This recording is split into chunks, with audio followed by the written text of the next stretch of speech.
Résumé de l'œuvre, La peste. Auteur, Albert Camus. Chapitre 1, Contexte et début de la peste. La peste débute à Oran, une ville côtière d'Algérie dans les années 1940, où la vie suit un rythme régulier, pragmatique, dénué de romantisme. Les habitants vivent comme des automates, travaillant et se reposant sans réfléchir profondément, sous un ciel gris chargé de nuages. Une étrange inquiétude s'insinue, comme si des ombres guettaient, prêtes à engloutir cette ville portuaire paisible dans un silence oppressant.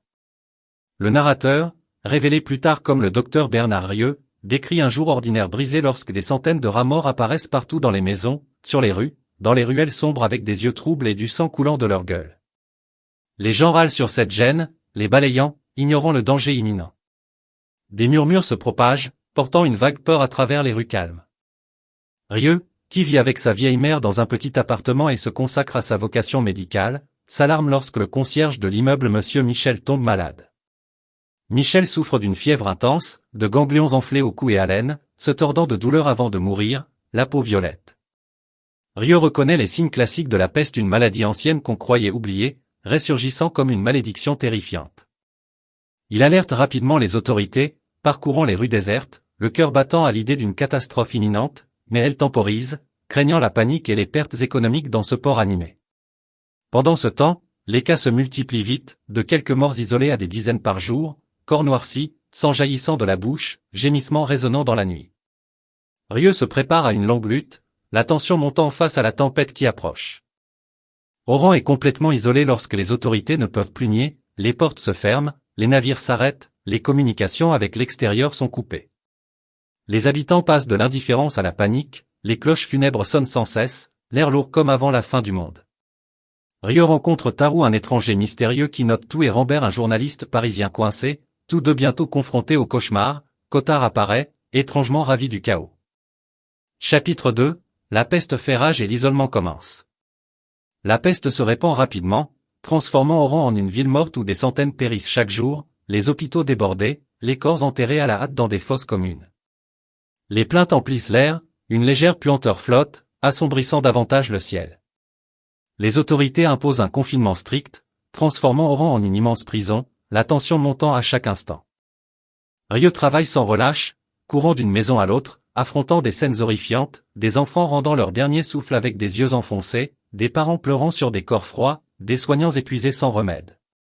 Il tente de rester calme, mais chaque cri lui transperce le cœur, son pouls accélérant face à l'incertitude de la fin de ce cauchemar. Tarou décrit dans son journal le désordre, des habitants tentant de fuir stoppés au barrage, des profiteurs vendant des remèdes faux à prix exorbitants, la peur s'infiltrant comme une ombre. Rambert, désespéré de rejoindre sa bien-aimée à Paris, contacte des contrebandiers, mais chaque échec fait battre son cœur plus vite, l'enfonçant dans le désespoir. Panelou prêche dans une église bondée, sa voix tonnant que la peste est une punition divine pour les péchés humains, appelant au repentir. Ses paroles divisent, certains prient à genoux, allumant des bougies, d'autres s'indignent, l'atmosphère frémissant d'agitation. Cottard, lui, s'adapte bizarrement, gagnant de l'argent au marché noir, ravi de ce tumulte. Les rues se taisent, les magasins ferment, le courrier s'arrête, les habitants enfermés chez eux, attendant que la mort frappe à tout moment. Le vent siffle à travers les fissures, murmurant le malheur, amplifiant leur terreur. Rieu, bien que vidé physiquement et mentalement, persévère, convaincu que son devoir est de résister à la mort, une faible lueur dans l'obscurité grandissante. Chapitre 3, Apogée de la peste et réactions humaines. La peste atteint son apogée, tuant des centaines par jour, les corps s'entassant comme un sombre monument, l'odeur de pourriture étouffant l'air. La mort devient si banale que les larmes s'épuisent, l'atmosphère lourde d'un effondrement imminent. Rieu voit un enfant mourir en souffrant, corps secoué, sang coulant de la bouche, son cœur bat fort, la peur de son impuissance l'envahissant. Tarou, opposé à toute violence, forme avec Rieu une équipe sanitaire bénévole, dégageant les cadavres, soignant les malades au milieu de gémissements incessants. Sa compassion brille, mais ses yeux trahissent une inquiétude, comme s'il sentait la mort approcher. Rambert abandonne ses projets de fuite, reste aidé, son pouls accélérant face au danger inévitable qu'il affronte avec Rieu. Panelou, ébranlé par la mort de l'enfant, change, il ne voit plus la peste comme une punition, mais comme un défi à l'unité et à la miséricorde. Il tombe malade peu après, refuse les soins et meurt seul, laissant Rieu tendu, se demandant si la foi peut sauver quiconque. Cottard prospère dans le chaos, son sourire narquois s'élargissant grâce au marché noir, une figure à part dans la tempête de douleur. Certains habitants se révoltent, ils incendient des maisons pour chasser la maladie, pillent pour survivre, foncent sur les barricades mais tombent sous les coups de feu dans la nuit. Les cris et la fumée accroissent la tension, comme si la ville allait exploser. La peste révèle la nature humaine, égoïsme, terreur, mais aussi un courage fragile scintillant dans l'obscurité. Rieux, sans croyance en un salut divin, continue sans relâche, son cœur battant plus vite à chaque nouveau cas, incertain s'il peut surmonter le mal rampant. Il se tient au bord de la vie et de la mort, la tension le saisissant alors qu'il se demande combien de temps il pourra tenir dans cet interminable cauchemar.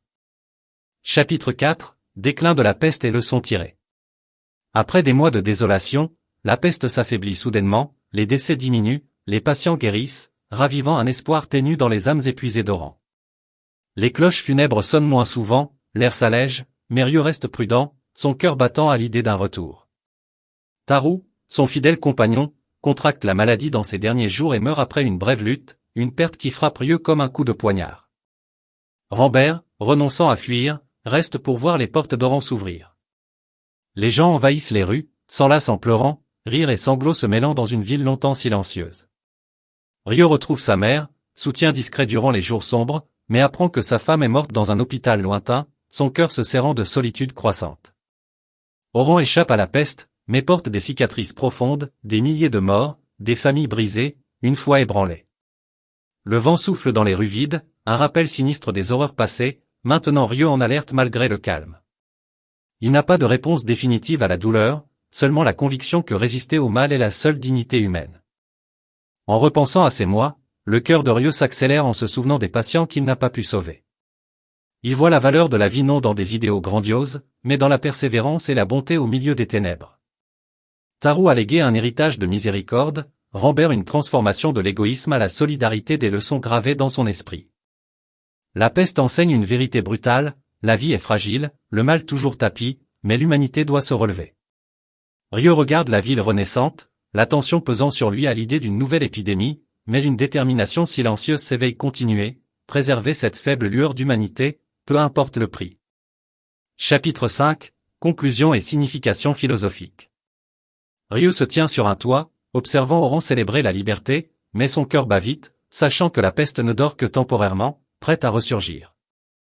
Les cris de joie en bas semblent fragiles, un voile léger sur la peur qu'il ressent en attente. Il écrit cette histoire non pour la gloire, mais pour rendre hommage à la force discrète des gens ordinaires face au désastre.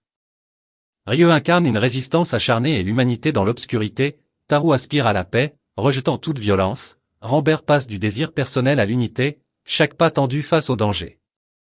Panlou trouve la miséricorde à travers la foi, tandis que Cottard vit dans le chaos, une figure solitaire riant dans la tempête. Chacun révèle une facette de la réponse au malheur. La peste symbolise des maux plus grands: guerre, oppression, les périls menaçant l'humanité. Camus n'offre pas de solution, mais une question: comment vivre dans un monde absurde? Le cœur de Rieux s'accélère en y réfléchissant: lutter, non pour une espérance éternelle, mais pour vivre dignement de notre humanité, un choix nécessaire. L'histoire se termine par un écho philosophique: dans l'ombre de la peste, la bonté vacille comme une flamme fragile dans la tourmente. Rieux regarde la ville, la tension le saisissant à l'idée du retour de la peste, mais il croit que les gens se relèveront encore. C'est leur résilience intérieure, non la victoire, qui les définit. Camus laisse une question ouverte: si le mal persiste, que faire? Rieux choisit l'action, non pour un salut grandiose, mais parce que chaque battement de cœur offre une chance de résister. Dans l'aube fragile d'Oran, il voit la puissance silencieuse de l'humanité défier les ténèbres, persévérer, un défi palpitant face à un destin incertain.